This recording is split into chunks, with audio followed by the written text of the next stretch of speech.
A toto je znova Diamondový dom barák.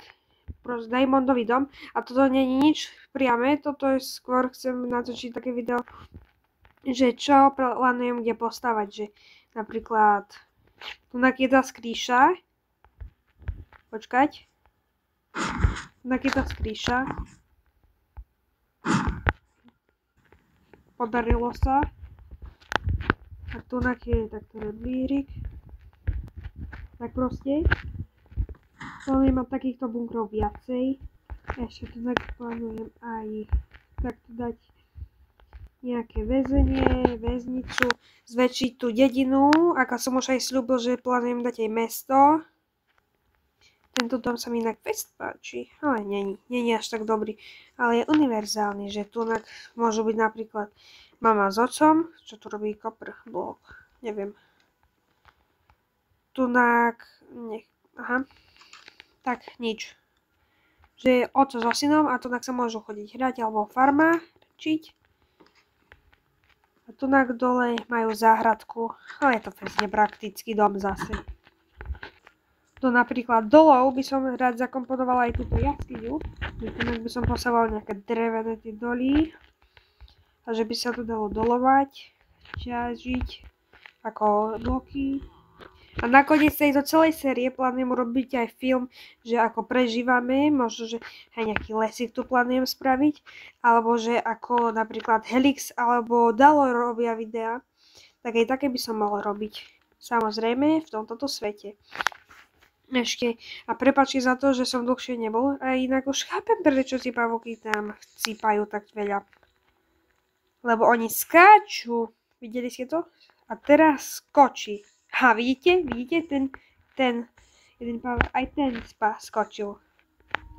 Počkaj, nepamätáte si, ale mám pocit, že keď som niekto vtedy dával, tak ich bolo menej. Oni sa množia. Nespolu nefunguje. Tak ako sa darí nášmu hotelu, je to ešte furt ten zamestnanec. Čau, zamestnanči, jeden odstup.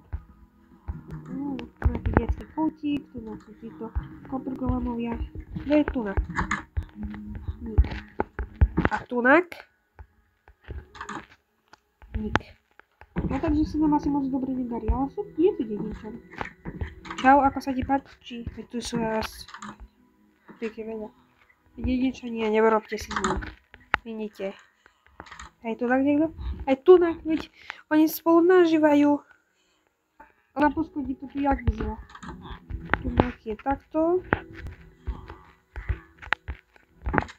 A dodať. Áno, to je dvojitaká. A že napríklad ja so sestrou tu môžeme bývať. Lebo preto sú to aj tieto železné dvere. A tu je balkón, ale na to, že jak veľa dedinčanov tu bolo, tak teraz je toto pomerne dosť prázdne. Chcem to aj obrobiť do pôdu s tou najlepšou lopatou, samozrejme drevenou. Aby tu mali akože tie chodničky, aby sa tu cítili ako doma. Ale veď oni sa tu už cítia ako doma, nemyslíte? Nie. Som si myslel, že aspoň vy spolu nažívate. Toto by mohlo byť pekné.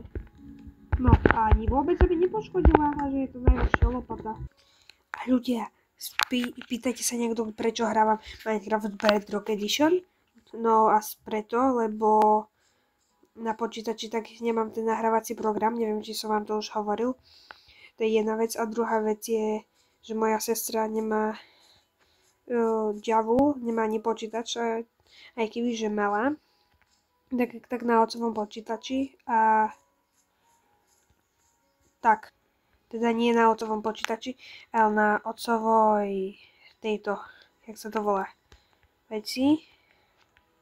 Lebo aj on hráva Minecraft. A keď sme hrali, tak ona nemá ten Javu. Nemali by sme ani počítač, na ktorom sa to dá hrať, lebo môj je slabo výkonný. A náš spoločný, ten je dosť výkonný, tak prosím, tak nehrávam. A niečo by som aj do tohto Cherry z Biomu mohol zakomponovať. Idem naspäť.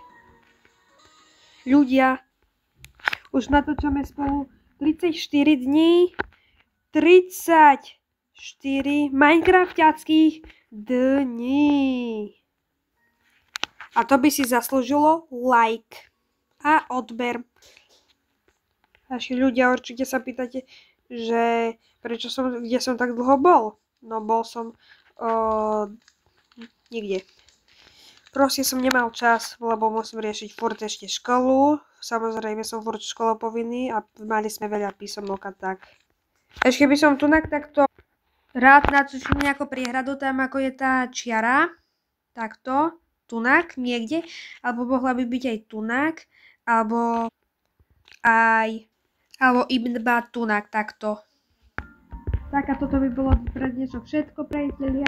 A taká čus. Uvidíme sa od najbližšieho videa.